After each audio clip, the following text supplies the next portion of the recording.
My name is Eva. I was 20 years old. I lived in Chicago with my family, my parents, and my brother.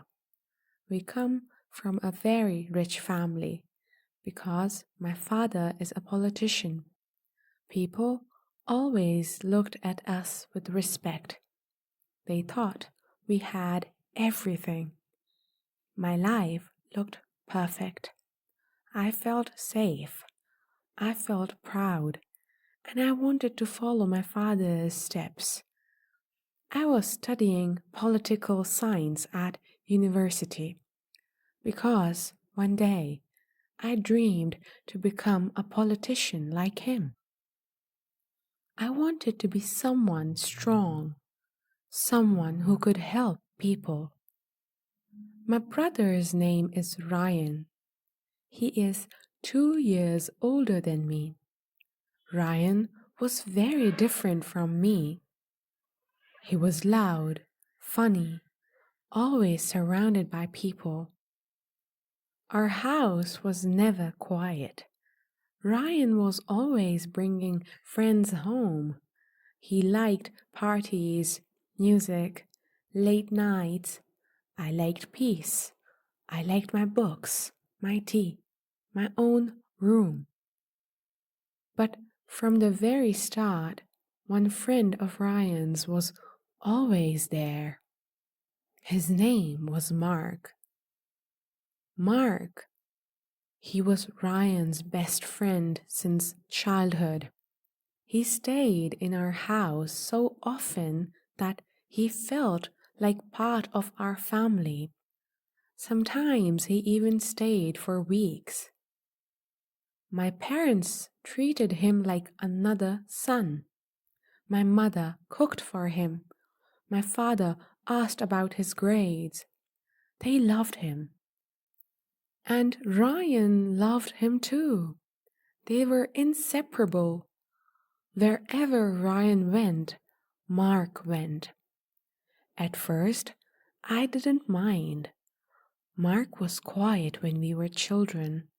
He was polite, always helping my mother carry things, always laughing at Ryan's jokes. But as we grew older, things began to feel different. When I turned 16, I started noticing Mark's eyes. The way he looked at me. It was not the same as before. He used to look at me like a sister, but now his eyes, they were different. He made comments sometimes.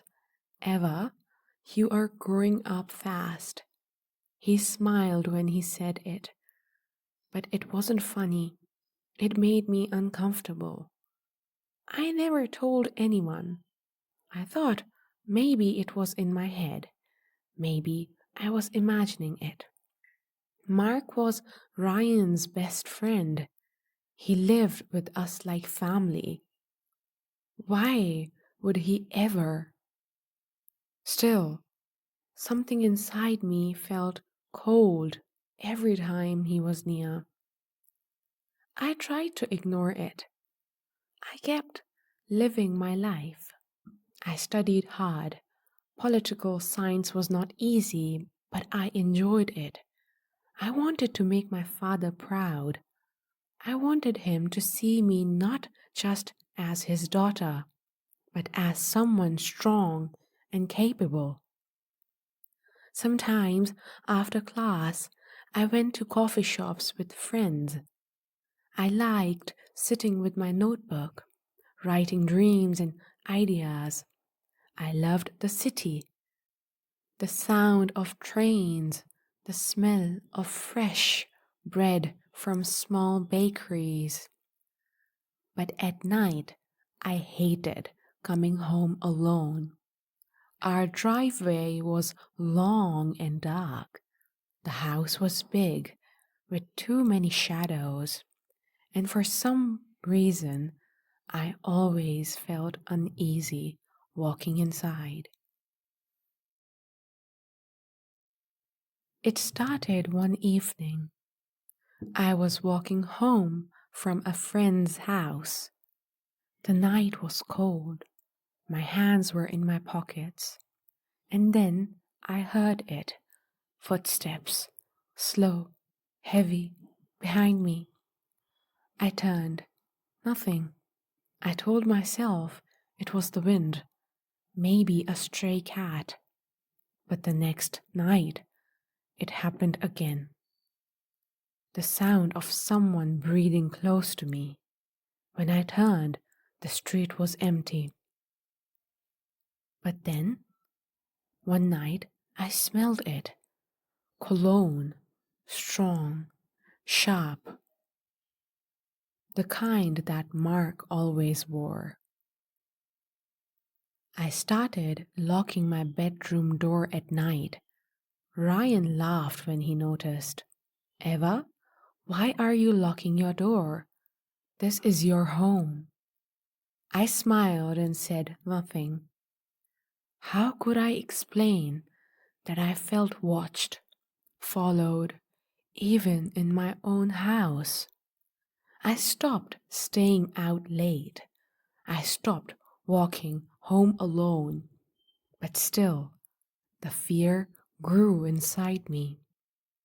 Sometimes, when I looked outside my window, I thought I saw a figure near the trees, tall, broad shoulders, standing still, watching. But when I blinked, it was gone. One Friday night, Ryan had a big party at the house. Loud music, people laughing, drinking, dancing.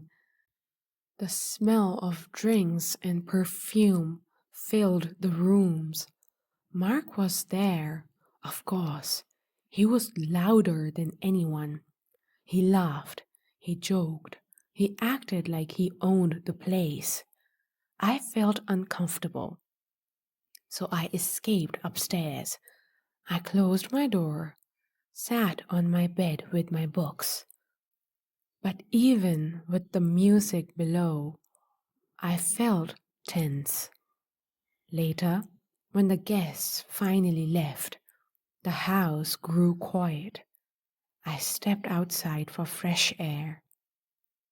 The garden lights flickered. The wind was sharp against my skin. And then, arms grabbed me from behind. I screamed. A hand pressed against my mouth. My feet kicked, but something heavy covered my face. The smell was strange, chemical.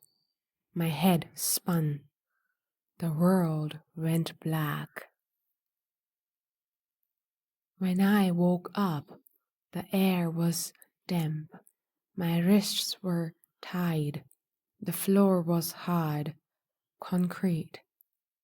I was in a storeroom, abandoned, dark, dust in the air. The smell of rust and mold filled my nose. A man stood in the corner. He wore a mask. His voice came through a device, deep, strange, not human. Stay quiet, Eva. Your family will pay. I tried to speak, but my voice shook. Who are you? What do you want? I want $9 million. Tell your family if they don't pay, you don't go home. 9 million? The number made my head spin. I begged him. My brother will save me. Please, please don't hurt me. He laughed, but the sound was distorted by the device. He doesn't know who I am. He never will. But something in the way he moved, something in his hands. It felt familiar.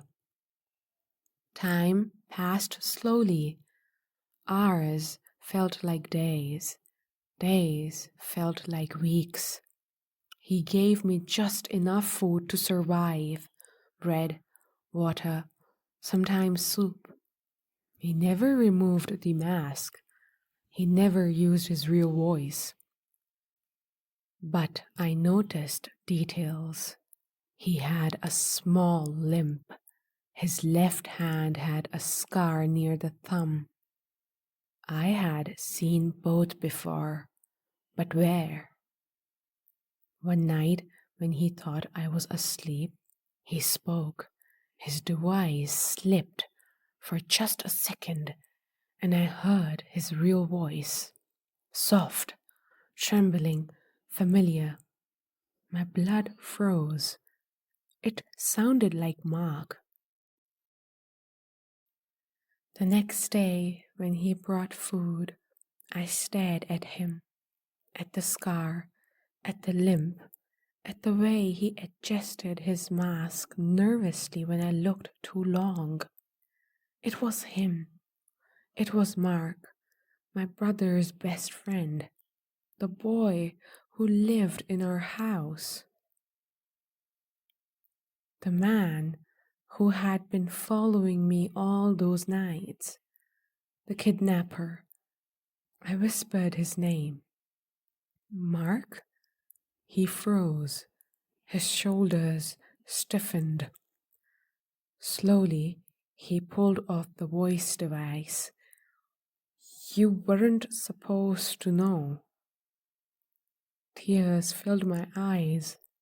Why, Mark? My family gave you everything. My brother treated you like blood. He stepped closer. His eyes glowed behind the mask. Because I was never part of your world. I lived in your house, but I was always the outsider. You had everything. I had nothing. And now I take what I deserve. I shook my head, crying. This isn't you. This isn't the Mark I knew. He slammed his fist against the wall. You never knew me. You looked through me like I was invisible. But I saw you, Eva, every day, every night. You think I followed you to hurt you? No, I wanted you to notice me, to see me. My stomach twisted. All those nights, the shadows, the cologne, the fear. It was him, always him. I begged him, please, Mark, stop. Stop this. Ryan will forgive you. My family will forgive you. Just let me go. But his voice turned cold. There is no going back. Not now. When I get the money, I'll disappear and you'll never see me again. My blood turned cold. Days blurred together. My family was trying to gather the ransom. Mark grew impatient. His temper snapped easily. He shouted, threw things, slammed doors. One evening, the ropes on my wrist loosened. I pulled hard, skin raw, blood warm. My heart raced. Could I escape? Could I fight? The door creaked. Mark entered, his mask tilted, his eyes locked on mine. You are trying to leave, aren't you? He ripped off the mask. His face was red, twisted, but still the same face that once laughed with my brother. Look at me, Eva, he shouted. I am not Ryan's poor friend. I am the one who will own your future. Tears streamed down my face. You are destroying everything. His smile broken. Maybe, but at least, for once, you see me. Suddenly, voices echoed outside. Police, my brother's voice. Eva, hold on, I am here. Mark panicked. He grabbed me, pressed a knife against my skin. If they come in, we both die. The knife was cold against my neck. His arm trembled, not with weakness, but with anger. The door rattled.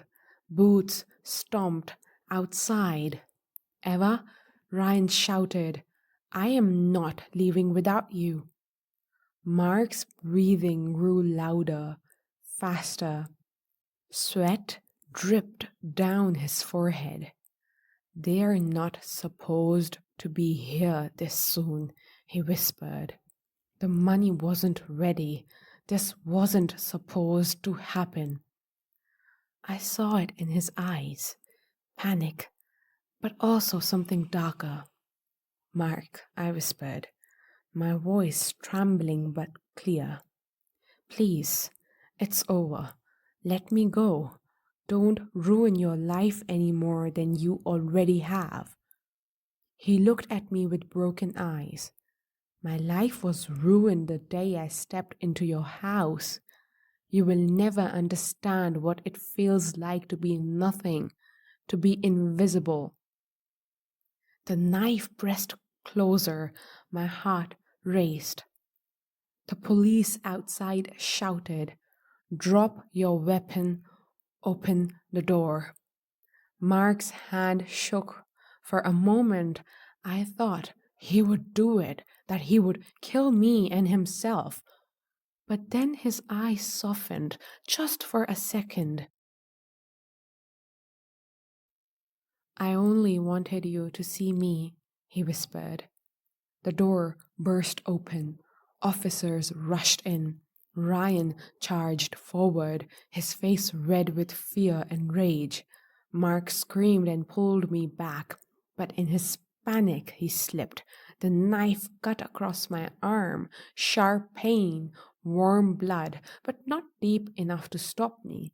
I fell forward into Ryan's arms. The police tackled Mark to the ground.